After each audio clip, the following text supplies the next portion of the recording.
Hello friends, आज हम देखने वाले हैं एडुटेरिया। देखिए, एडुटेरिया की तरफ से आप देखेंगे तो प्रखर एमसीक्यू बैच स्टार्ट किया गया है। आप यहाँ पे देख सकते हैं, ये आपका डे 2 है। ठीक है, ये आपका दूसरा वीडियो होने वाला है। इसके पहले का हमने जो है एक और वीडियो अपलोड किया था कल क्रेडिट में, और आपका यूरोपीय कंपनी को आगमन था। आप उसको नहीं देखें तो जाकर के देखिए।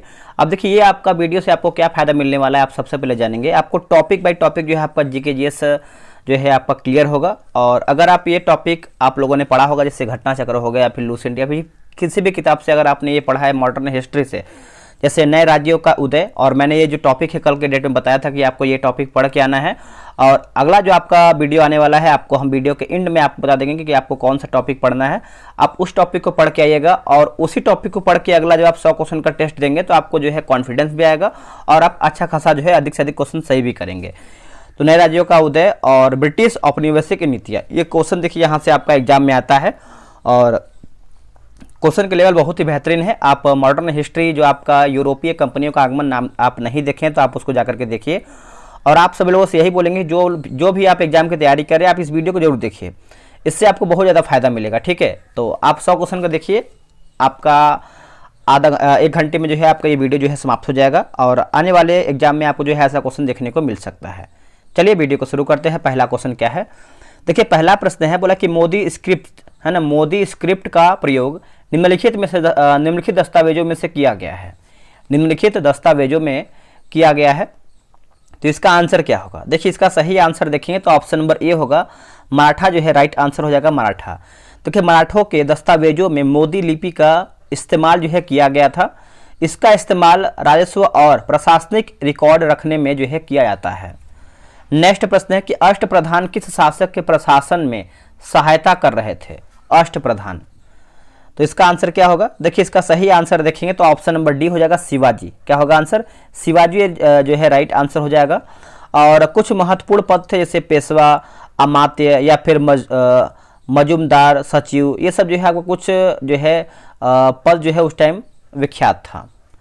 नेक्स्ट प्रश्न है कि शिवाजी के अष्टप्रधान का वह सदस्य जो विदेशी मामलों की देखभाल करता था, वो आपका कौन था। इसका आंसर हो जाएगा सुमंत। क्या होगा आंसर, सुमंत जो है इसका सही आंसर हो जाएगा। अब इसको समझ लेते हैं अच्छे तरीके से। देखिए, पेशवा की बात करते हैं, जैसे पेशवा जो दिया गया है, ये मंत्रियों का प्रधान था प्रशासन में राजा के बाद, जिसका सबसे ज़्यादा महत्व था, और इसकी तुलना प्रधानमंत्री से की जा सकती थी। अब यहाँ पर हम दोस्तों देखेंगे, जैसे सचिव की बात कर लेते हैं, तो राजा के पत्र व्यवहार और शाही मुहर जैसे दफ्तरी काम करता था। और क्या दिया गया है दोस्तों, और देखेंगे तो आपका पंडित राव दिया गया है, तो दान का अध्यक्ष होता था पंडित राव। तो ये सब आप जो है अच्छे से याद रखिएगा। और सुमंत आपको मैंने बता दिया है, सुमंत जो है आपका विदेशी मामलों से संबंधित था। नेक्स्ट प्रश्न है कि अहमद शाह अब्दाली द्वारा भारत पर आक्रमण करने और पानीपत की तीसरी लड़ाई लड़ने का तत्कालीन कारण क्या था। तत्कालीन जो है दोस्तों कारण क्या था, तो इसका आंसर देखिए आपका सही आंसर हो जाएगा ऑप्शन नंबर ए, वह मराठों द्वारा लाहौर से अपने वायसराय तैमूर शाह को निकाले जाने का बदला जो है लेना चाहता था। और देखिए, तीसरा जो आपका युद्ध हुआ था आपका 1761 में हुआ था, है ना, 14 जनवरी 1761 में जो है आपका ये पानीपत का युद्ध हुआ था। ठीक है, तो आप इसको अच्छे से याद रखिएगा। मराठा के नेतृत्व की बात करते हैं, सदाशिवराव भाऊ ने किया था, और मराठों को जो है इसमें बहुत ही बुरी तरीके से हार भी हुई थी।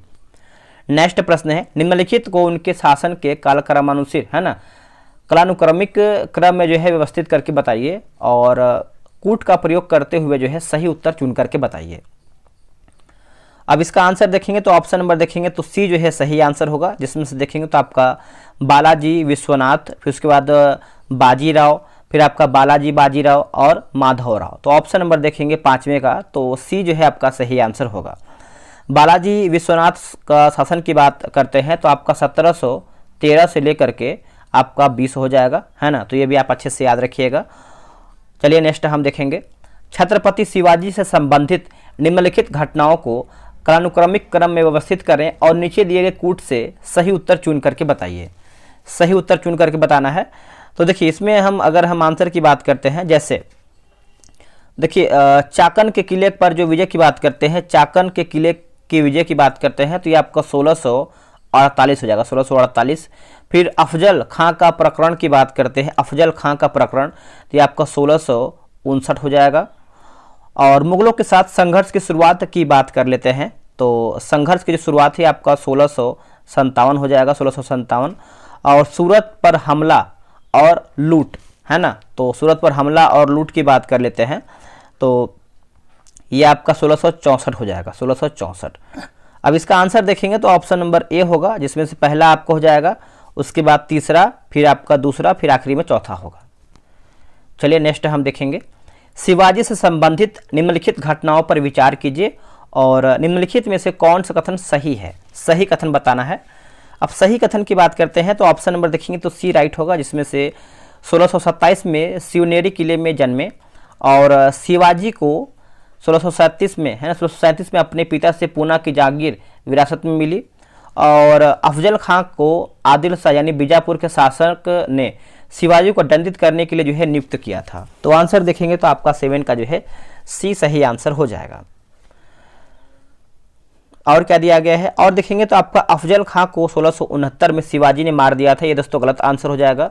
देखिए अफजल खां की बात करते हैं तो 1669 नहीं होगा, 1659 होगा। क्या होगा, 1659 में जो है शिवाजी ने जो अफजल खां को मार दिया था।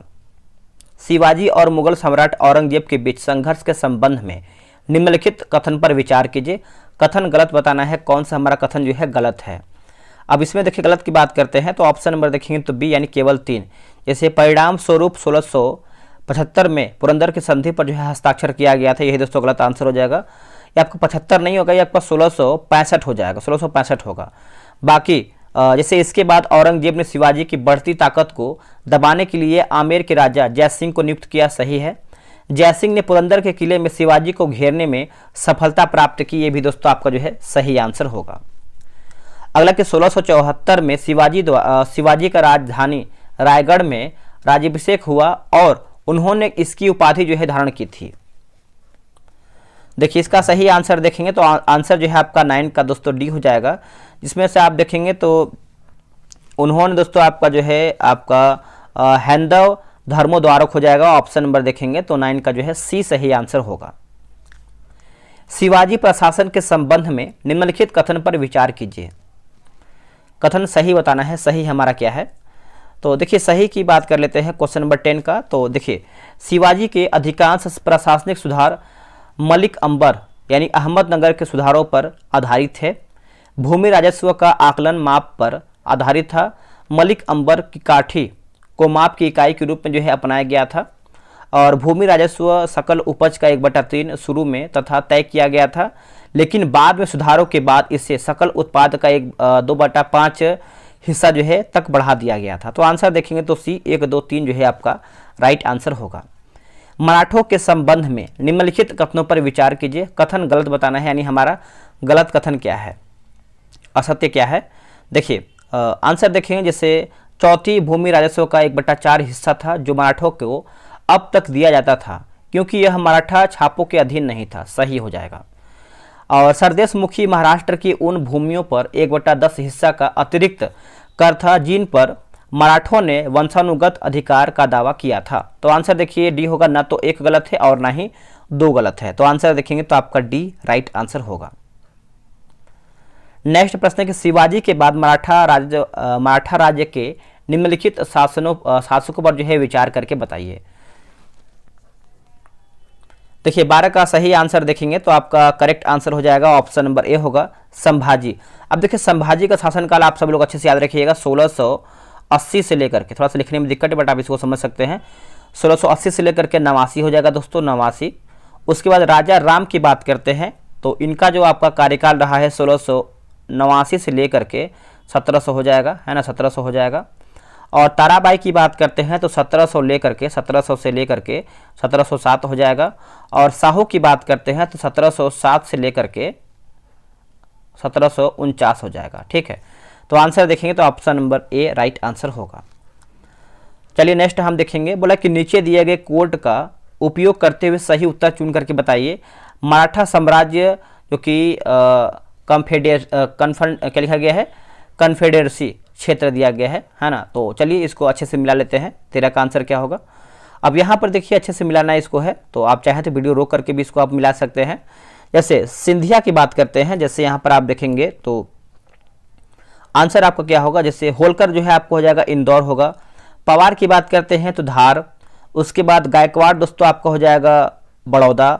और भोंसले की बात करते हैं तो नागपुर। और भी कुछ आपके लिए इंपॉर्टेंट है, जैसे सिंधिया जो है आपका ग्वालियर होगा। होलकर मैंने आपको बता ही दिया है ना। होलकर जान लीजिए आपका इंदौर होगा। पवार आपका धार होगा, है ना। तो ये सब देखिए एग्जाम में आपका प्रश्न आता है। एंग्लो मराठा युद्ध के संबंध में निम्नलिखित युग्मों पर विचार कीजिए और नीचे दिए गए कूट का उपयोग करते हुए सही उत्तर चुनिए। युद्ध और समय सीमा दिया गया है ना, समय सीमा। कितने युग्म जो है सही सुमिलित हैं, सही बताना है हमको। तो चलिए इसको अच्छे से हम मिला लेते हैं क्वेश्चन नंबर 14 का। अब यहाँ पर देखेंगे तो जैसे प्रथम एंग्लो मराठा युद्ध जो है आपको 1775 से लेकर के 82 हो जाएगा। उसके बाद क्या दिया गया है दोस्तों, तो द्वितीय एंग्लो मराठा युद्ध जो है 1803 से 6 होगा। तृतीय एंग्लो मराठा युद्ध जो है आपका 1817 से लेकर के 18 हो जाएगा, है ना। तो ऑप्शन नंबर देखिए सी होगा। सभी तीनों जो है आपका सही उत्तर हो जाएगा। अब यहाँ पर दोस्तों देखेंगे तो प्रथम आंग्ल मराठा जो है आपका पेशवा पद के लिए रघुनाथ राव के पक्ष में अंग्रेज हेस्टिंग मराठों के साथ संघर्ष में आ गए। पराजित होने पर अंग्रेजों को वंडगांव यानी 1789 के अपमानजनक समझौते पर जो है हस्ताक्षर करना पड़ा। अब दूसरा की बात करते हैं तो द्वितीय आंग्ल मराठा युद्ध जो है आपका 1803 से लेकर के 6 के बीच में हुआ था। मराठा पेशवा ने बेसिन की सहायक संधि पर जो है हस्ताक्षर किया था। तीसरा भी देख लेते हैं तो तीसरा आंग्ल मराठा युद्ध जो है आपका 1817 से लेकर के 18 के बीच में मराठों की निर्णायक जो है हार हुई थी।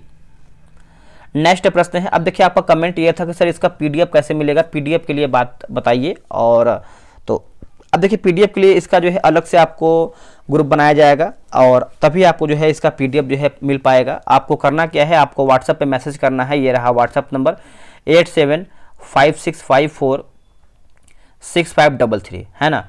तो आप इस पे जो है एडुटेरिया एमसीक्यू लिख करके मैसेज कीजिएगा। एडुटेरिया है ना, एडुटेरिया एमसीक्यू दोस्तों आप लिख करके मैसेज कीजिएगा, आपको प्रॉपर जानकारी मिल जाएगा। टीपू सुल्तान ने अपनी राजधानी कहाँ स्थापित की है, तो इसका आंसर क्या होगा। देखिए इसका सही आंसर दोस्तों देखेंगे तो आपका श्रीरंगपट्टनम। ऑप्शन नंबर देखेंगे तो ए राइट आंसर होगा श्रीरंगपट्टनम। और टीपू सुल्तान ने श्रीरंगपट्टनम में अपनी राजधानी स्थापित की और वह जैकोबियन क्लब का संस्थापक सदस्य था। हैदर अली के संबंध में निम्नलिखित कथनों पर विचार कीजिए। कथन सही बताना है, सही हमारा क्या है। अब देखिए सही की बात करते हैं, जैसे हैदर अली ने अपना कार्य मैसूर राज्य की सेवा में एक सैनिक के रूप में शुरू किया, सही है। हैदर अली ने फ्रांसीसियों की मदद से डिंडीगुल में एक आधुनिक शस्त्रागार स्थापित किया, सही है। हैदर अली प्रथम एंग्लो मैसूर युद्ध 1766 से लेकर के 69 में विजयी हुआ। तो देखेंगे तो आपका तीनों जो है सही उत्तर होगा। तृतीय आंग्लो मैसूर युद्ध 1780 से लेकर 84 के संबंध में निम्नलिखित में से कौन सा कथन गलत है, असत्य कौन सा है। देखिए आंसर देखेंगे तो आपका 1781 में हैदर अली ने पोर्टोनोवा में आयरकूट को हराया था, ये गलत आंसर हो जाएगा। अब इसको समझते हैं दोस्तों। 1700 आपका यहाँ पर 81 दिया गया है, जो कि 1781 में हैदर अली को जो है पोर्टोनोवा में आयरकूट को हराया थे, जो कि गलत आंसर हो जाएगा। इसको समझते हैं इसका सही आंसर क्या होगा। अब देखिए पहले पढ़ लेते हैं पूरा ऊपर का जो दिया गया है। वारेन हेस्टिंग ने फ्रांसीसी बंदरगाह, है ना, फ्रांसीसी बंदरगाह माहे पर हमला किया जो हैदर अली के क्षेत्र में था। ठीक है, आगे देखेंगे हम।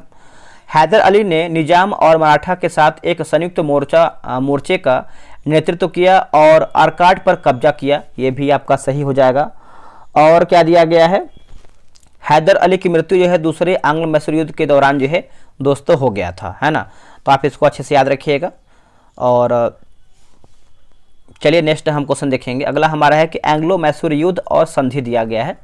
चलिए इसको अच्छे से हम मिला लेते हैं। क्वेश्चन नंबर 18, इसका आंसर दोस्तों देखेंगे। जैसे प्रथम की बात करते हैं, प्रथम तो दोस्तों ये आपको हो जाएगा मद्रास की संधि हो जाएगा, मद्रास की संधि। और द्वितीय की बात करते हैं तो ये आपका मैंगलोर की संधि होगा, मैंगलोर की संधि। और तृतीय की बात करते हैं श्रीरंगपट्टनम की संधि। तो ऑप्शन नंबर देखेंगे तो बी राइट आंसर होगा। टीपू सुल्तान के संबंध में निम्नलिखित कथनों पर विचार कीजिए। और इसमें देखिए कथन गलत हमारा कौन सा है उसी को बताना है। तो अब देखिए गलत कथन बताना है तो 19 का आंसर देखेंगे तो ऑप्शन नंबर केवल डी होगा। जैसे तीसरा दिया 1790 में मैंगलोर की संधि पर हस्ताक्षर किए गए, जिससे दूसरा एंग्लो मैसूर युद्ध जो है समाप्त हो गया। यही दोस्तों आंसर जो है गलत आंसर हो जाएगा। 1784 1790 नहीं होगा दोस्तों, है ना। इसमें देखिए आप देखेंगे तो यहाँ पर हस्ताक्षर की बात की जा रही है तो आपका 1782 में है ना, 1782 में हैदर अली के बाद उसके बेटे टीपू सुल्तान ने जो है गद्दी संभाला। तो ये पॉइंट आप अच्छे से याद रखेंगे। और ये आपका 1790 नहीं होगा, ये आपका 1784 हो जाएगा। बाकी 1782 में हैदर अली के बाद उनके बेटे टीपू सुल्तान ने गद्दी संभाली, सही है। टीपू सुल्तान ने 1784 तक दूसरा एंग्लो मैसूर युद्ध जो है आपका जारी रखा, ये आपका सही है। अगला कि एंग्लो मैसूर युद्ध और उनके समय के संबंध में निम्नलिखित युग्मों पर विचार कीजिए, कितने युग्म जो है सही सुमेलित हैं। तो 20 का देख लेते हैं, इसका आंसर क्या होगा। देखिए सभी आपका दोस्तों सही है। जैसे प्रथम एंग्लो मैसूर युद्ध जो है आपका 1766 से लेकर 69, ये एग्जाम में देखिए आता है, इसको आप अच्छे से याद कर लीजिएगा। और द्वितीय एंग्लो मैसूर युद्ध की बात करते हैं 1780 से लेकर 84 के बीच में। तृतीय एंग्लो मैसूर युद्ध की बात करते हैं 1790 से 92 के बीच में। चतुर्थ एंग्लो मैसूर युद्ध की बात करते हैं 1799 जो है आपका सही आंसर हो जाएगा। तो ऑप्शन नंबर देखेंगे तो आपका सभी 4 जो है राइट आंसर हो जाएगा। चलिए नेक्स्ट हम क्वेश्चन देखेंगे। अगला है तृतीय आंग्ल मैसूर युद्ध के बाद श्रीरंगपट्टनम की संधि के परिणामों के संबंध में निम्नलिखित में से कौन सा कथन जो है गलत है। गलत कथन बताना है हमको। तो 91 का देखेंगे तो ऑप्शन नंबर बी, जैसे टीपू सुल्तान पर 2 करोड़ रुपए का युद्ध हरजाना भी लगाया गया था। तो ये दोस्तों आपका जो है गलत आंसर हो जाएगा। ठीक है, 2 करोड़ नहीं होगा दोस्तों, इसमें आप देखेंगे तो 3 करोड़ का आंसर हो जाएगा। 3 करोड़ रुपए जो है हरजाना जो है लगाया गया था। बाकी टीपू के 2 बेटों को अंग्रेजों ने बंधक बना लिया था, सही है। मैसूर के लगभग आधे क्षेत्र पर निजाम, मराठा और अंग्रेजों ने कब्जा कर लिया था, सही है। युद्ध क्षतिपूर्ति का आधा हिस्सा तुरंत और बाकी किस्तों में चुकाया जो है जाना था। तो आप इसको अच्छे से याद रखिएगा। टीपू सुल्तान के संदर्भ में निम्नलिखित कथनों पर विचार कीजिए, कथन सही कौन सा है उसी को बताना है। सही कथन क्या है, देखिए इसमें देखेंगे तो चौथे एंग्लो मैसूर युद्ध में अपनी राजधानी श्रीरंगपट्टनम की रक्षा करते हुए मारा गया, सही है। ठीक है, और ये आपको 1799 हो जाएगा। ठीक है, ये भी आप अच्छे से याद रखिएगा। और क्या दिया गया है, और तीसरा आपका हो जाएगा उन्हें भारत में रॉकेट प्रौद्योगिकी के अग्रणी के रूप में श्रेय जो है दिया जाता है, ये भी आपका सही है। तो आंसर देखेंगे तो आपका 1 और 3 जो है आपका राइट आंसर हो जाएगा। अब दूसरा में देखिए क्या दिया गया है कि फुतुल मुजाहिदीन टीपू सुल्तान द्वारा जो है लिखित एक सैन्य मैनुअल है, जो कि गलत आंसर हो जाएगा। देखिए फतहुल मुजाहिदीन एक सैन्य मैनुअल है जिसे टीपू सुल्तान के निर्देश पर एक जैनुल आबिदीन सुस्तारी जो है सुस्तारी ने जो है लिखा था। नाम भी थोड़ा सा अजीबोगरीब लिखा गया है। नेक्स्ट, मराठा के पतन के लिए जिम्मेदार कारकों के संबंध में निम्नलिखित कथनों पर विचार कीजिए, कथन सही हमारा क्या है उसी को बताना है। सही कथन, अब देखिए 23 का आंसर देखेंगे तो 1, 2, 3 जो है आपका ऑल सही हो जाएगा, जिसमें मराठा राज्य के दोषपूर्ति जो है आपका दोषपूर्ण प्रकृति, ढीला राजनीतिक ढांचा और निम्न सैन्य प्रणाली। तो ऑप्शन नंबर देखेंगे तो आपका बी होगा, 1, 2, 3 जो है आपका सब सही है। अगला है किस कंपनी की मदद से हैदर अली ने डिंडीगुल अब तमिलनाडु में है हथियार फैक्ट्री जो है स्थापित की। आंसर हो जाएगा 24 का देखेंगे तो आपको फ्रेंच कंपनी हो जाएगा। ऑप्शन नंबर देखेंगे तो बी होगा फ्रेंच कंपनी। आप इसको अच्छे से याद रखिएगा। नेक्स्ट प्रश्न है, निम्नलिखित में से किस संधि के तहत रघुनाथ राव ने सूरत और भरूच जिलों के राजस्व के एक हिस्से के साथ सालसेट और बेसिन के क्षेत्र को अंग्रेजों को सौंप दिया। अंग्रेजों को दोस्तों सौंप दिया। तो देखिए 25 का आंसर देखेंगे तो ऑप्शन नंबर बी होगा सूरत की संधि। क्या होगा सूरत की संधि, और यह आपका 1775 में दोस्तों ये आपका हुआ था। ये पॉइंट आप अच्छे से याद रखिएगा। अब यहाँ पर देखिए नीति और राज्यपाल दिया गया है, मिलान करके बताना है 26 नंबर। चलिए इसको मिलाते हैं। देखिए रिंग फेंस नीति की बात करते हैं, रिंग फेंस नीति तो ये आपको हो जाएगा वारेन हेस्टिंग होगा। सहायक संधि की बात करते हैं तो वेलेजली हो जाएगा दोस्तों, वेलेजली। और व्यापकगत का सिद्धांत जो है आपका होगा डलहौजी। और मास्टरली निष्क्रियता की नीति जो है आपका हो जाएगा जॉन लॉरेंस, है ना। तो ऑप्शन नंबर देखेंगे तो आपका भी होगा BCAD जो है राइट आंसर हो जाएगा। अगला है कि रिंग फेंस नीति के संबंध में निम्नलिखित कथन पर विचार करें और गलत कथन का जो है चयन करके बताइए। तो देखिए इसका आंसर आप देखेंगे 27 का तो ऑप्शन नंबर सी होगा, जैसे रिंग फेंस प्रणाली के अंतर्गत लाए गए राज्यों को बाहरी आक्रमण के विरुद्ध सैन्य सहायता का आश्वासन दिया गया, लेकिन कंपनी के खर्च पर। ऑप्शन नंबर देखेंगे तो सी जो है गलत आंसर हो जाएगा। अब इसको समझ लेते हैं अच्छे तरीके से। अब इसका आंसर देखिए आपका सही क्या होगा, जैसे रिंग फेंस प्रणाली वारेन हेस्टिंग द्वारा शुरू की गई थी, जिसका उद्देश्य ईस्ट इंडिया कंपनी की सीमाओं की रक्षा करने के लिए बफर जोन जो है बनाना था। ठीक है, ये आपका सही होगा, मतलब इसका सुधार मैंने कर दिया है। बाकी जो इसका सही दिया गया है ए बी डी देख लेते हैं। जैसे इसका उद्देश्य ईस्ट इंडिया कंपनी की सीमाओं की रक्षा के लिए बफर जोन बनाना था। यह अफगान आक्रमणकारियों और मराठों की सुरक्षा के लिए अपने पड़ोसियों की सीमाओं की रक्षा की नीति थी। वेलेज़ली के सहायक संधि की नीति रिंग फेंस प्रणाली का जो है विस्तार थी। तो आप अच्छे से याद रखिएगा। सहायक संधि को स्वीकार करने वाले निम्नलिखित भारतीय शासकों को कालानुक्रमिक रूप से व्यवस्थित करके बताइए। तो इसका आंसर देखेंगे, जैसे 1 2 3 4 5 आपका हो जाएगा, मैसूर होगा, तंजौर होगा, अवध, पेशवा, भरतपुर, है ना। तो आप अच्छे से याद रखिएगा, भूलिएगा नहीं। तो इसका आंसर देखेंगे तो आपका ए जो है राइट आंसर होगा। अगला है गर्वित रिजर्व की एक नई विदेशी नीति जिसका उद्देश्य वैज्ञानिक सीमाएं बनाना और प्रभाव क्षेत्रों की सुरक्षा करना था, किसके द्वारा जो है शुरू की गई थी। दोस्तों ये जो है किसके द्वारा जो है शुरू किया गया था। तो देखिए इसका आंसर 29 का देखेंगे तो ऑप्शन नंबर आपका क्या होगा बताइएगा। ऑप्शन नंबर ए होगा, लॉर्ड लिटन जो है राइट आंसर हो जाएगा, लॉर्ड लिटन, है ना। बेंजामिन डिज़रायली की बात करते हैं तो 1874 से 80 के नेतृत्व वाली कंजर्वेटिव सरकार के एक उम्मीदवार लिटन 1876 में भारत के वायसराय बने। उन्होंने गर्वित रिजर्व की एक नई विदेश नीति शुरू की। नेक्स्ट प्रश्न है कि भारत में आधुनिक उद्योग के विकास के संबंध में सही कथन ज्ञात कीजिए। सही कथन ज्ञात करके बताइए। तो इसका आंसर देखेंगे तो ऑप्शन नंबर दोस्तों डी जो है सही होगा। जैसे भारतीय स्वामित्व वाले उद्योगों को कई प्रकार के समस्याओं का सामना करना पड़ा। ऋण संबंधित समस्याएं, माफ कीजिएगा, टैरिफ संरक्षण, असमान प्रतिस्पर्धा आदि। ऑप्शन नंबर देखेंगे तो डी जो है सही होगा। अगला प्रश्न है कि the economic history of India पुस्तक निम्नलिखित आर्थिक विश्लेषणों में से किस द्वारा जो है लिखा गया, यानी किसके द्वारा जो आपका ये लिखा गया है। तो इसका आंसर देखेंगे 31 का, तो ऑप्शन नंबर आपका डी होगा, रमेश चंद्र दत्त। ऑप्शन नंबर जो है आपका डी होगा, रमेश चंद्र दत्त। आंसर आपका डी राइट होगा। निम्नलिखित में से कौन औपचारिक अर्थव्यवस्था आलोचक या आर्थिक विश्लेषण नहीं है। आर्थिक विश्लेषण दोस्तों नहीं है। तो आंसर आपका क्या होगा बताइएगा। देखिए इसका सही आंसर आप देखेंगे तो सुभाष चंद्र बोस। ऑप्शन नंबर देखेंगे तो 32 का डी सही आंसर होगा, सुभाष चंद्र बोस डी होगा। भारतीय कवि कहते हैं कि राजा द्वारा लगाया गया कर सूर्य द्वारा सोखी गई नमी के समान है, जिसे वर्षा के रूप में धरती पर वापस भेजा जाता है। लेकिन भारतीय मिट्टी से उठाई गई नमी अब भारत में नहीं बल्कि अन्य देशों में उर्वरक वर्षा के रूप में गिरती है। उपरोक्त कथन निम्नलिखित में से किस व्यक्ति के द्वारा जो है कहा गया है। तो ये कहा गया है आरसी दत्त के द्वारा कहा गया है। ऑप्शन नंबर देखेंगे 33 का, तो बी होगा आरसी दत्त। निम्नलिखित में सही सुमेलित युग्म जो है ज्ञात कीजिए। सही सुमेलित ज्ञात करके बताना है 34 नंबर का। तो ऑप्शन नंबर देखेंगे तो आपका ए होगा। जैसे कलकत्ता मदरसा की बात करते हैं तो वारेन हेस्टिंग, यही दोस्तों आपका जो है सही आंसर होगा। ठीक है, तो आप इसको अच्छे से याद रखिएगा। और 34 का जो है आपका ए राइट आंसर हो जाएगा। और आगे पढ़ लेते हैं। जैसे बात करेंगे हम हिंदू कानून और दर्शन के अध्ययन के लिए 1791 में बनारस से जोनाथन डंकन द्वारा जो है संस्कृत कॉलेज की जो है स्थापना किया गया था। और फोर्ट विलियम कॉलेज की बात करते हैं तो फोर्ट विलियम कॉलेज की स्थापना जो है 1800 में, है ना। 1800 में वेलेज़ली द्वारा जो है कंपनी के सिविल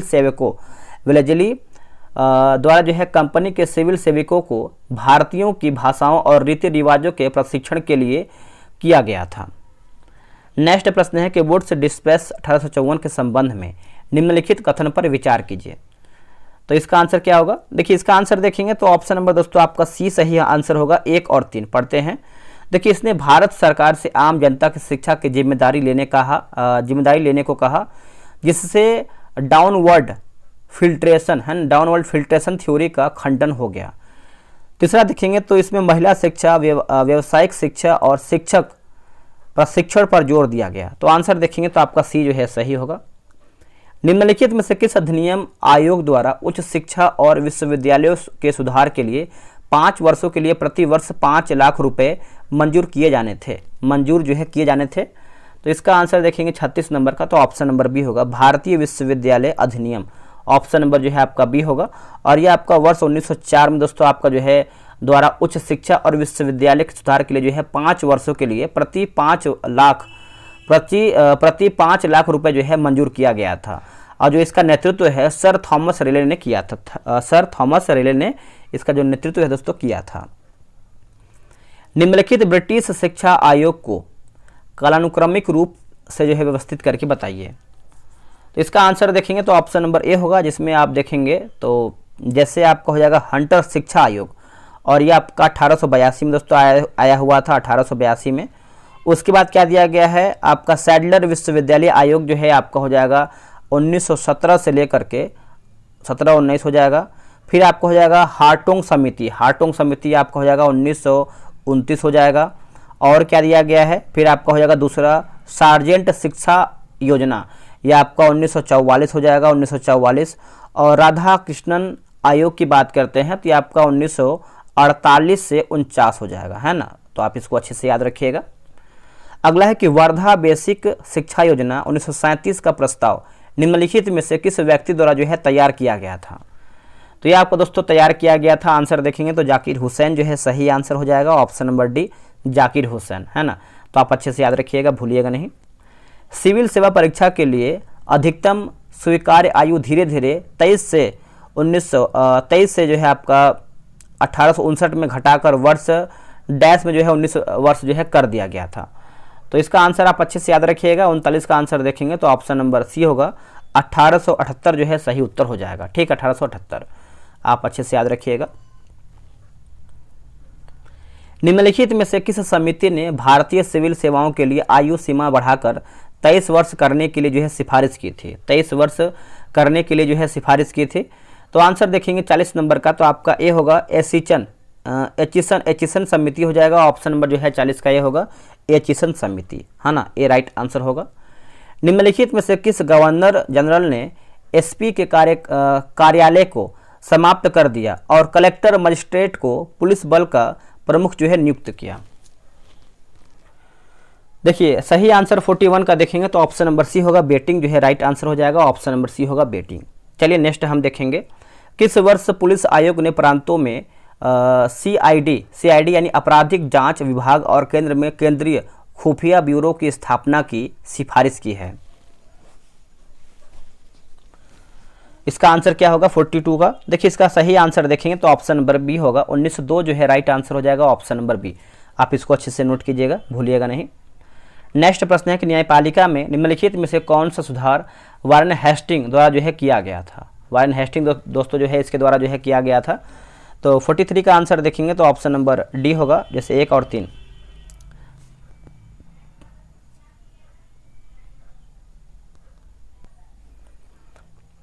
आते हैं 43 नंबर पे, बोले कि न्यायपालिका में निम्नलिखित में से कौन सा सुधार वारेन हेस्टिंग द्वारा जो है किया गया था? तो इसका आंसर देखेंगे तो आपका डी होगा 1 और 3। जैसे सिविल विवादों के निपटारे के लिए जिलों में जिला दीवानी अदालतें जो है स्थापित की गई और कलकत्ता में सर्वोच्च न्यायालय की स्थापना की गई थी। तो इसको आप आंसर याद रखिएगा, आंसर आपका जो है डी राइट आंसर होगा। नेक्स्ट हमारा प्रश्न है, सूची 1 को सूची 2 में मिलान करना है, कानून और वर्ष दिया गया है, मिलाते हैं इसको अच्छे तरीके से। 44 का आंसर देखेंगे, जैसे सिविल प्रक्रिया संहिता जो है ये आपका हो जाएगा 1859 होगा। भारतीय दंड संहिता की बात करते हैं तो आपका 1860 होगा। दंड प्रक्रिया संहिता की बात करते हैं तो 1861 होगा। तो ऑप्शन नंबर देखेंगे तो सी होगा, 2, 3, 1 जो है राइट होगा। अस्थाई बंदोबस्त किसके साथ जो है किया गया था? अस्थाई बंदोबस्त दोस्तों ये जो आपका किया गया था जमींदारों के साथ जो है किया गया था। ऑप्शन नंबर देखेंगे तो ए राइट होगा। देखिए लॉर्ड कॉर्नवालिस द्वारा शुरू किया गया अस्थाई बंदोबस्त 1793 ईस्वी में जो है बंगाल के अस्थाई बंदोबस्त के रूप में जो है जाना जाता है। और ईस्ट इंडिया कंपनी और बंगाली जमींदारों के बीच भूमि से उगाए जाने वाले राजस्व को तय करने के लिए जो है एक समझौता था। ब्रिटिश शासन के दौरान भारत के आर्थिक विकास के सिद्धांत के प्रतिपादक कौन हैं? आंसर हो जाएगा दादा भाई नौरोजी। ऑप्शन नंबर देखेंगे तो डी राइट आंसर हो जाएगा, दादा भाई नौरोजी, है ना। इन्हीं को जो है ग्रैंड ओल्ड मैन के रूप में भी हम इनको जानते हैं। और बात करेंगे दादा भाई नौरोजी ने कुछ ऐसे कारक बताएं जो बाहरी धन निष्कासन कारण जो है बने थे, जिसमें भारत में बाहरी शासन और प्रशासन, ब्रिटेन के सभी नागरिक प्रशासन और सेना के खर्चों का भुगतान भारत द्वारा जो है किया जाता था। नेक्स्ट प्रश्न है कि ईस्ट इंडिया कंपनी के संबंध में निम्नलिखित में से कौन सा युग्म जो है सही है। नीति और वर्ष दिया गया है, तो सही के बारे में पूछ रहा है। तो 1, 2, 3, 4 आपको दोस्तों सही सुमेलित है। जैसे अधीनता की स्थिति से समानता की बात कर लेते हैं तो आपका 1740 से लेकर के 1765 हो जाएगा। रिंग फेंस की नीति की बात करते हैं 1765 से लेकर के 13 हो जाएगा। और अधीनस्थ अलगाव की नीति की बात करते हैं तो 1813 से लेकर के 57 होगा। अधीनस्थ संघ की नीति जो है आपका 1857 से लेकर के 1935 हो जाएगा। समान संघ की नीति जो है आपका 1935 से लेकर के 1947 हो जाएगा। तो ऑप्शन नंबर देखेंगे तो आपका डी जो है राइट आंसर होगा।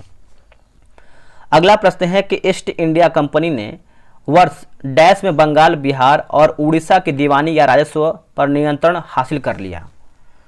तो इसका आंसर देखेंगे तो ऑप्शन नंबर सी होगा 1765 जो है राइट आंसर हो जाएगा। ऑप्शन नंबर सी राइट होगा 1765। अगला कि अस्थायी बंदोबस्त के संबंध में निम्नलिखित कथन पर विचार कीजिए। गलत कथन बताना है हमारा इसमें, गलत यानी असत्य क्या है।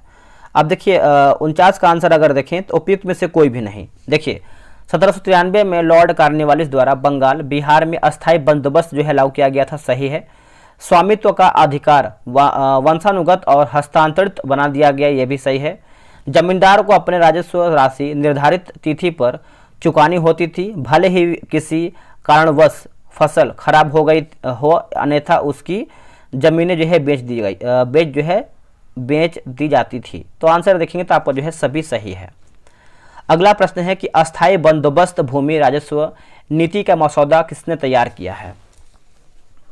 आंसर होगा जॉन शोर। क्या होगा answer? John Shore. Option number B right answer होगा। रैयतवाड़ी बंदोबस्त के संबंध में निम्नलिखित कथन पर विचार कीजिए। कथन सही कौन सा है उसी को बताना है। देखिए कृषक को भूमि के अपने हिस्से का स्वामी माना जाता था, बशर्ते कि उसे भू राजस्व का भुगतान करना होता था। अगला कि इसे मद्रास और बॉम्बे प्रेसिडेंसियों के हिस्से में लागू किया गया था। रैयतवाड़ी प्रणाली के तहत बंदोबस्त को अस्थायी नहीं बनाया गया था। इससे 20 से 30 वर्षों के बाद जो है समय समय पर संशोधित किया जाता था उस टाइम। तो ऑप्शन नंबर देखेंगे तो डी जो है राइट आंसर होगा। किसने कहा था कि भारत में रैयतवाड़ी व्यवस्था हमेशा से प्रचलित रही थी या फिर प्रचलित जो है रही है? ये किसका कथन है? तो इसका आंसर देखेंगे तो ये आपका मुनरो हो जाएगा। ऑप्शन नंबर जो है सी सही आंसर होगा, मुनरो। देखिए रैयतवाड़ी व्यवस्था को मुनरो और रीड ने 1820 में मद्रास और बॉम्बे क्षेत्र में जो है लागू किया था। गंगा घाटी, उत्तर पश्चिमी प्रांतों, मध्य भारत के कुछ हिस्सों और पंजाब में शुरू की गई जमींदारी प्रथा का संशोधित संस्करण डैश के नाम से दोस्तों ये आपका जाना जाता था। आंसर हो जाएगा महालवाड़ी प्रणाली हो जाएगा। ऑप्शन नंबर देखेंगे 53 का, तो ए राइट आंसर होगा महालवाड़ी प्रणाली। महालवाड़ी प्रणाली में भू राजस्व डैश था, तो इसका आंसर हो जाएगा 54 नंबर का देखेंगे तो आपका दोस्तों क्या होगा बताइएगा। ऑप्शन नंबर हो जाएगा समय समय पर संशोधित, है ना। ऑप्शन नंबर जो है बी होगा। किसने एक दरोगा जो एक भारतीय था के नेतृत्व में मंडल या थानों की प्रणाली जो है स्थापित की? आंसर होगा लॉर्ड कॉर्नवालिस। ऑप्शन नंबर देखेंगे 55 का, तो सी जो है सही आंसर होगा। एक विनम्र शुरुआत डैश में की गई थी जब चार्टर अधिनियमों में विद्यमान भारतीयों को प्रोत्साहित करने और देश में आधुनिक विज्ञान के ज्ञान को बढ़ावा देने के सिद्धांत को शामिल किया गया था। आंसर हो जाएगा 1813। क्या होगा आंसर? 1813। ऑप्शन नंबर देखेंगे तो डी जो है सही होगा। अब यहाँ पर देखिए राज्य की श्रेणियां और राज्य मिलान करके बताना है क्वेश्चन नंबर 57 का। चलिए मिलाते हैं। अब इसका आंसर देखते हैं क्या होगा। आप चाहें तो वीडियो रोक करके भी मिला सकते हैं। देखिए उत्तराधिकार वाले राज्य की बात करते हैं तो इसका आंसर हो जाएगा अवध। स्वतंत्र राज्य की बात करते हैं तो यह आपका हो जाएगा मैसूर। और नवीन राज्य की बात करते हैं तो मराठा। ऑप्शन नंबर देखेंगे तो सी जो है सही आंसर होगा। चलिए अगला हमारा प्रश्न है क्वेश्चन नंबर 58 की बात करते हैं तो मुगल पतन के पश्चात नवीन राज्यों के उदय के कारणों में निम्न में से क्या सम्मिलित है? तो इसका आंसर देखेंगे तो ऑप्शन नंबर डी होगा 1, 2, 3। देखिए जागीरदारी संकट हो जाएगा और जमींदारों की निष्ठा में परिवर्तन, क्षेत्रीय शक्तियों की राजनीतिक मंशा, है ना। तो ऑप्शन नंबर देखेंगे तो 58 का जो है आपका डी सही आंसर हो जाएगा। नेक्स्ट प्रश्न है सूची 1 को सूची 2 में मिलान करके बताना है। चलिए मिलाते हैं इसको अच्छे तरीके से। देखिए यहाँ पर दिखा गया है आपका जो चिनकलिज खां जो है दोस्तों ये आपका हो जाएगा हैदराबाद से संबंधित है। और मुर्शिद कुली खां की बात करते हैं तो आपका हो जाएगा बंगाल। शहादत खां की बात करते हैं तो आपका अवध हो जाएगा। तो ऑप्शन नंबर देखेंगे तो डी 3, 2, 1 जो है आपका सही आंसर होगा। चलिए नेक्स्ट हमारा प्रश्न है क्वेश्चन नंबर 60। बोला कि मुर्शिद कुली खान ने अपनी राजधानी ए डैश से बी डैश स्थानांतरित की, रिक्त स्थान की पूर्ति करके बताइए। तो इसका आंसर देखिए क्या होगा। देखिए अब इसका आंसर देखेंगे तो ऑप्शन नंबर देखिए आपका यहाँ पर डी हो जाएगा, जिससे आपका पहले ढाका था, अब ढाका से जो है आपका स्थानांतरित करके जो है मुर्शिदाबाद ले गया था। तो आंसर जो है आपका डी सही आंसर होगा, ढाका से मुर्शिदाबाद। अली वर्दी खान ने किस वर्ष जो है गिरिया के युद्ध में सरफराज खां को पराजित किया था? सरफराज खान को जो है पराजित किया था। तो इसका आंसर हो जाएगा 61 का देखेंगे तो ऑप्शन नंबर सी को 1740 जो है इसका सही आंसर होगा। आंसर जो है आपका सी होगा। देखिए गिरिया बिहार के ऐतिहासिक स्थानों में से एक है जो राजमहल के निकट स्थित है। इस स्थान पर 2 ऐतिहासिक प्रसिद्ध युद्ध हुए थे। ठीक है, तो आप इसको याद रखिएगा। अगला कि बंगाल के नवाबों का शासनकाल सही कालानुक्रम में व्यवस्थित करके बताइए। आंसर हो जाएगा ऑप्शन नंबर बी होगा, जिससे आप देखेंगे तो आपका मुर्शिद कुली खां होगा। और इसका जो आपका शासनकाल रहा है दोस्तों 1700 से लेकर के जो है 1727 हो जाएगा। उसके बाद देखेंगे तो आपका सुजाउद्दीन हो जाएगा, है ना, सुजाउद्दीन। इसका जो आपका शासनकाल रहा है आपका 1727 से लेकर के आपका 39 हो जाएगा। उसके बाद आपका फिर आता है सरफराज खां। सरफराज खां का देखेंगे तो आपका 1739 से लेकर के आपका 40 हो जाएगा। फिर आप देखेंगे तो आपका चौथा आएगा अलीवर्दी खां। अलीवर्दी खां का शासनकाल देखेंगे तो आप 1740 से लेकर के आपका 56 हो जाएगा, है ना, 56 जो है इसका शासनकाल हो जाएगा। एक सेकेंड, 56। और आखिरी में देखेंगे तो आपका सिराजुद्दौला होगा और ये आपका 1756 से लेकर के 57 हो जाएगा। आप अच्छे से याद रखिएगा। चलिए नेक्स्ट हमारा प्रश्न है कि बंगाल के किस नवाब ने नए भू राजस्व बंदोबस्त के जरिए इजारा व्यवस्था प्रारंभ की? देखिए इजारा व्यवस्था जो है प्रारंभ किया था और इसका आंसर देखेंगे क्वेश्चन नंबर 63 का तो ऑप्शन नंबर सी होगा, मुर्शिद कुली खां। क्या होगा आंसर? मुर्शिद कुली खां। ऑप्शन नंबर जो है 63 का सी सही होगा। बंगाल के किस नवाब ने आलम उद दौला हैदर जंग की उपाधि धारण की है? आंसर हो जाएगा सरफराज खां। क्या होगा आंसर? सरफराज खां। ऑप्शन नंबर सी सही होगा। अब यहाँ पर देखिए बोल रहा है कि कथन ए और कारण आर पर विचार करें तथा दिए गए कूट की सहायता से सही उत्तर का चयन करके बताइए। तो देख लेते हैं इसका आंसर क्या होगा क्वेश्चन नंबर 65 का। अब देखिए 65 का आंसर देखेंगे तो ऑप्शन नंबर जो जैसे देखेंगे तो 4 जून 1756 को सिराजुद्दौला में कासिम बाजार पर आक्रमण कर उस पर अधिकार कर लिया। और आर बोला है कि सप्तवर्षीय युद्ध के दौरान फ्रांसीसियों ने अपनी कलकत्ता तथा चंद्रनगर की किलाबंदी जो है नहीं गिराई। तो इसका आंसर देखेंगे 65 का तो ऑप्शन नंबर आपका सी होगा। कथन ए सही है और कारण आर जो है आपका गलत हो जाएगा। नेक्स्ट है कि ब्लैक होल की घटना किस तिथि को हुई थी? अब देखिए ब्लैक होल की घटना की बात करते हैं तो इसका आंसर क्या होगा? आपका 1756 में हुआ था, लेकिन आपको डेट भी याद रखना पड़ेगा। डेट इसका आपका हो जाएगा ऑप्शन नंबर डी होगा, 20 जून 1756 में ये आपको दोस्तों हुआ था। ठीक है, और बात करेंगे दोस्तों हम जैसे एक अंग्रेज अधिकारी जे.जेड हॉलवेल द्वारा बताया गया है कि नवाब ने 20 जून 1756 की रात में 146 है ना 146 अंग्रेज व्यक्तियों या फिर बंदियों को 78 फुट लंबी एवं 78 फुट लंबी एवं 14 चौड़ी कुछ इसे मतलब लंबाई चौड़ाई बता रहा है कि 14-10 आपका जो है चौड़ा था, कोठरी में जो है बंद कर दिया था। और अगले दिन जो है हॉवेल सहित जो है मात्र 23 व्यक्ति जो है जिंदा ही बचे थे, है ना, बाकी बहुत लोग जो है इसमें मारे गए थे। तो ये पॉइंट आप अच्छे से याद रखिएगा। अगला कि सम्राट शाह आलम द्वितीय ने ईस्ट इंडिया कंपनी को बंगाल, बिहार तथा उड़ीसा की दीवानी प्रदान की। आंसर हो जाएगा ऑप्शन नंबर देखेंगे तो ए होगा 12 अगस्त 1765 जो है राइट आंसर होगा। 12 अगस्त 1765 ए राइट आंसर होगा। इलाहाबाद के संधि के बाद रॉबर्ट क्लाइव ने मुर्शिदाबाद का उप दीवान किससे बनाया था? देखिए मुर्शिदाबाद का उप दीवान दोस्तों किससे बनाया था? तो इसका आंसर हो जाएगा आपका मोहम्मद रजा खान। क्या होगा answer? Mohammad Raza Khan. Option number 68 का ए राइट आंसर होगा। 18वीं सदी में भारत में लड़े गए युद्धों का निम्नलिखित में से सही कालानुक्रम कौन सा है? आंसर होगा ऑप्शन नंबर बी होगा अंबर युद्ध, पलासी युद्ध, वांडीवास युद्ध और बक्सर युद्ध, है ना। तो आप अच्छे से याद रखिएगा। अब देखिए अंबर युद्ध की बात करते हैं तो ये आपका 1749 में हुआ है, 1749 में हुआ है। और पलासी का युद्ध आप सभी को पता है, ये आपका 1757 में हुआ है। और वांडीवास का युद्ध की बात करते हैं तो ये आपका 1760 में हुआ है। और बक्सर का युद्ध आप सभी को पता है 1764 में जो है बक्सर का युद्ध हुआ है। निम्नलिखित में से कौन सा युग्म सही सुमेलित है? सही आपका कौन सा है? तो देखिए सही की बात करते हैं तो यहाँ पर ऑप्शन नंबर बी होगा वांडीवास का युद्ध फ्रांसीसी विरुद्ध east India company. Option number देखेंगे तो आपका बी जो है सही आंसर होगा।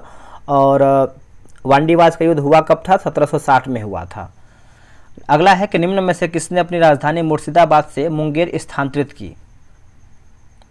आंसर हो जाएगा ऑप्शन नंबर डी होगा मीर कासिम, इसका राइट आंसर होगा मीर कासिम, अच्छे से याद रखिएगा। 1765 ईस्वी में दीवानी प्रदान किए जाने के बाद ब्रिटिश सबसे पहले निम्नलिखित में से किस पर्वतीय जनजाति के संपर्क में आए? पर्वतीय जनजाति के संपर्क में आए तो इसका आंसर हो जाएगा खासी। ऑप्शन नंबर देखेंगे 72 का, तो बी राइट आंसर होगा खासी। निम्नलिखित कथनों पर विचार करें तथा असत्य कथन का चयन करके बताइए। यानी इसमें आपका दोस्तों गलत क्या है? अब देखिए गलत की बात करते हैं तो यहाँ पर देखेंगे तो अलीनगर की संधि का उल्लंघन करते हुए फ्रांसीसियों ने अंग्रेजों से चंद्रनगर छीन लिया था। यही दोस्तों जो है आपका आंसर जो है गलत आंसर हो जाएगा। बाकी अलीनगर की संधि नवाब सिराजुद्दौला तथा रॉबर्ट क्लाइव के बीच 1757 में हुई थी। अंग्रेजों ने 1757 में कलकत्ता में अपनी टकसाल स्थापित की। पलासी का युद्ध जो है 23 जून 1757 को हुआ था। बक्सर के युद्ध के समय बंगाल का नवाब कौन था? देखिए जब बक्सर का युद्ध हुआ था तो उस टाइम बंगाल का नवाब कौन था? इसका आंसर देखेंगे 74 का, तो ऑप्शन नंबर दोस्तों क्या होगा? आपका मीर जाफर हो जाएगा। क्या होगा answer? Mir Jafar. Option number देखेंगे तो आपका सी होगा। अब देखिए पहला यानी मीर जाफर 2 बार जो है बंगाल का नवाब बना था। आपका जो पहला यानी फर्स्ट टाइम की बात करते हैं तो दोस्तों ये आपका 1757 से लेकर के 60 के बीच में बना था। और जो आपका सेकेंड टाइम देखेंगे तो सेकेंड टाइम में जो बना था आपका 1763 से लेकर के आपका 65 के बीच में बना था। तो ये पॉइंट आप अच्छे से याद रखिएगा। बक्सर का युद्ध आपका 1764 में हुआ था, बक्सर का युद्ध। चलिए नेक्स्ट हम देखेंगे। अगला कि महाराजा रणजीत सिंह के संबंध में सूची 1 को सूची 2 में मिलान करके बताना है, विजय का वर्ष मिलाना है। तो चलिए इसको मिलाते हैं। देखिए लाहौर की बात करते हैं 1799 हो जाएगा, 1799 होगा। मुल्तान जो है आपका 1818 होगा। और कश्मीर जो है 1819 हो जाएगा। एक सेकंड, कश्मीर आपका 1819 नहीं होगा, 1834 होगा। और पेशावर जो है 1819 होगा। तो ऑप्शन नंबर देखेंगे तो आपका बी राइट आंसर होगा। महाराजा रणजीत सिंह तथा अंग्रेजों के बीच अमृतसर की संधि किस तिथि को हुई है? कौन सी तिथि को हुआ है? तो इसका आंसर क्या होगा? 76 का देखेंगे तो 76 का देखिए आपका सी होगा। 25 अप्रैल 1809 में हुआ है। ऑप्शन नंबर आपका सी होगा, 25 अप्रैल 1809 में हुआ है। निम्नलिखित कथनों पर विचार करें तथा असत्य कथन का चयन करके बताइए। यानी इसमें आपका जो दोस्तों गलत क्या है? अब देखिए गलती की बात करते हैं तो सबसे पहले हम यहाँ पर दोस्तों देखेंगे तो देखिए सिख राज्य के अंतिम राजा दलीप सिंह थे जिनकी मृत्यु जो है लंदन में हुआ। तो यही देखिए जो है गलत आंसर होगा। अब देखिए सिख राज्य के अंतिम राजा जो है दलीप सिंह थे जिनकी मृत्यु जो है लंदन में हुआ था। ये जो कि आपका आंसर गलत होगा। अब सिख राज्य के अंतिम राजा कौन थे? तो दलीप सिंह थे जिनकी मृत्यु जो है आपका फ्रांस में हुआ था, लंदन में नहीं हुआ था, फ्रांस में हुआ था। और 1893 ईस्वी में हुआ था। ठीक है, पेरिस फ्रांस में हुआ था। बाकी महाराजा रणजीत सिंह के उत्तराधिकारी जो है खड़क सिंह थे। और चिलियागाला युद्ध के दौरान भारत का गवर्नर जनरल जो है लॉर्ड डलहौजी था। पंजाब पर शासन करने के लिए गठित 3 सदस्यीय परिषद में अध्यक्ष सर हेनरी लॉरेंस तथा जॉन लॉरेंस और चार्ल्स। तो आप सब लोग यहाँ पे देख सकते हैं आज का जो हमारा क्वेश्चन होने वाला है 77 तक जो है आज हम क्वेश्चन देखेंगे। और आज आपका 77 तक ही क्वेश्चन आपका सेट में दिया गया था। अब देखिए जो आपका कल का टॉपिक होने वाला है 1857, है ना। 1857 की क्रांति जो आपका है कल का टॉपिक होने वाला है, आप इसको पढ़ के आइएगा। और कल के यानी 1857 के टॉपिक से अगर हम बात करें तो 100 क्वेश्चन का एमसीक्यू देखेंगे। और क्वेश्चन के लेवल बहुत ही बेहतरीन है और ऐसे ही आपके एग्जाम में क्वेश्चन देखने को मिलता है। तो दोस्तों कल का वीडियो आप जरूर देखिएगा जो आपका अपलोड हुआ है। और मिलते हैं एक नई वीडियो में। आज के लिए इतना ही। जय हिंद, जय भारत।